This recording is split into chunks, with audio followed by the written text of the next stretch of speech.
Sekolah rakyat tidak hanya berhadapan dengan tantangan akses pendidikan. Lebih dari itu, sekolah rakyat dituntut memastikan para siswa yang berasal dari keluarga miskin ekstrim memiliki kemampuan dasar untuk memahami informasi, mengikuti proses belajar secara konsisten, serta membangun kepercayaan diri dalam mengambil keputusan kecil yang menentukan arah hidupnya. Dalam rangka menjawab tantangan tersebut, Sekolah Rakyat Tanjung Pinang terus memfokuskan penguatan literasi sebagai proses hidup dan dilakukan setiap hari. Salah satu bentuk nyata dari upaya tersebut adalah kegiatan literasi pagi. Program ini dilaksanakan untuk seluruh jenjang yang berada di Sekolah Rakyat Tanjung Pinang, khususnya dalam penguatan minat membaca mendasar bagi pelajar SD kelas rendah, yaitu kelas 1, 2, dan 3. Kegiatan literasi pagi dilaksanakan setiap hari, mulai pukul 7 hingga 7.40 waktu Indonesia Barat. Dalam kegiatan ini, setiap siswa didampingi oleh satu orang guru. Pendampingan ini dilakukan secara intensif untuk memastikan setiap anak tidak hanya membaca, tetapi juga memahami isi bacaan dan merasa aman dalam proses belajarnya. Dari hasil pemantauan sekolah, banyak siswa di kelas rendah sebenarnya sudah memiliki kemampuan dan kebiasaan membaca. Hal ini mendorong pihak sekolah untuk memperkuat melalui program yang terstruktur, dengan catatan progres atau jilid pemantauan sebagai bahan evaluasi para guru. Hubungan antara guru dan siswa pun terbangun semakin kuat. Bahkan di luar jam belajar, para guru masih menawarkan waktu tambahan untuk membaca bersama pada sore hari.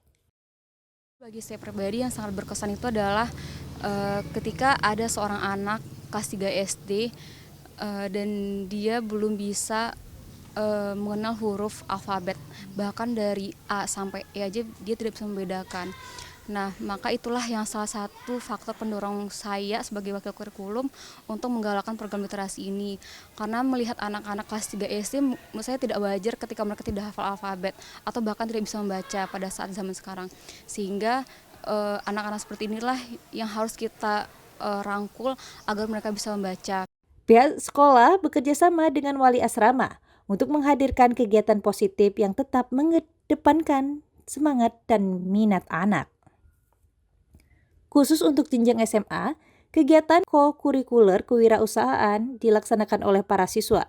Dengan memanfaatkan budidaya ikan nila, kegiatan ini menjadi media belajar sekaligus sarana membangun tanggung jawab dan kepercayaan diri. Alhamdulillah kami mempunyai tim guru-guru yang sportif sama rekan-rekan wali asrama yang juga sportif. Jadi proses literasi ini kami buatkan di luar jam belajar mengajar resmi. Jadi proses literasi program literasi yang kami buat, kami kerjasama dengan wali asrama untuk membuat program-program yang memang menghasilkan nilai positif. Salah satunya literasi untuk jenjang SMA. Jadi kerjasama rekan tim, kerjasama untuk seluruh keluarga besar sekolah rakyat, sama anak-anak juga yang sportif dan mempunyai semangat juang yang bagus untuk mendapat pemahaman lapangan langsung. Jadi itu dapat menambah kesempatan yang baik untuk anak-anak di sini. Pengembangan literasi berbasis pengalaman di Sekolah Rakyat Tanjung Pinang menjadi upaya membentuk mindset pendidikan yang tidak hanya terbatas pada kegiatan belajar di kelas, namun berdampak nyata dalam kehidupan sehari-hari, hingga para pelajar lulus menempuh pendidikan di sekolah rakyat. Dari Tanjung Pinang, Abdullah, Ilham Isdi, dan Taufik Tim Liputan TPRI Kepri melaporkan.